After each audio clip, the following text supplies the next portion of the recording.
Hello guys, apa khabar semua jutawan-jutawan e-hailing?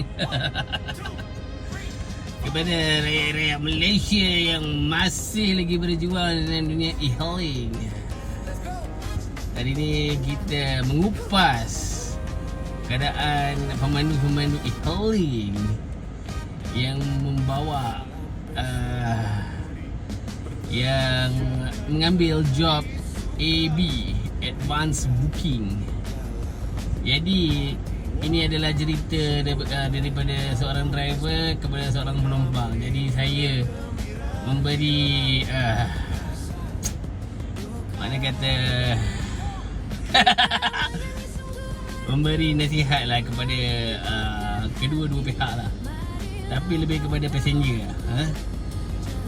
Kepada driver yang buat AB booking, kita tidak boleh, apa ni orang kata, setengah jam sebelum booking itu bermula kita sudah kena on itu apps. Jadi 30 minit sebelum booking itu mula sudah kena on. Kalau tak on, nanti dia diagihkan kepada driver yang terdekat. Job tu akan hilang. Yang kedua, passenger, bila driver sudah dekat, memang kau ada 15 minit, tapi kau janganlah menayai driver, sebab driver sudah on 30 minit awal untuk ke sana, untuk mengambil job tu.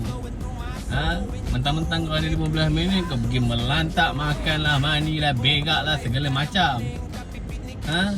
Kalau kau rasa kau lambat lagi, kau bagi tahu siap-siap kepada driver yang kau sebenarnya nak terberak, kan? Tengah bersiap ke, tengah bermakeup ke, sekepam minis ni, macam-macam kau, ya? Aduh, tengah cuci lampin ke, tengah makeup ke, kau bagi tahu siap-siap kepada driver. Sebab tu aku tak ambil advance booking ni. Lepas tu, kepada driver-driver, jangan terberdaya. Kalau job advance booking tu menayangkan RM50, RM40, itu adalah job sebelum potong komisen. Faham tak? Mula-mula ambil 38, tiba-tiba dah dah ojek RM31.20 je. Mula-mula ambil job RM20, rupanya RM16 je. Aduh, sebab tu aku tak buat advance booking, sebab benda-benda badah macam ni lah.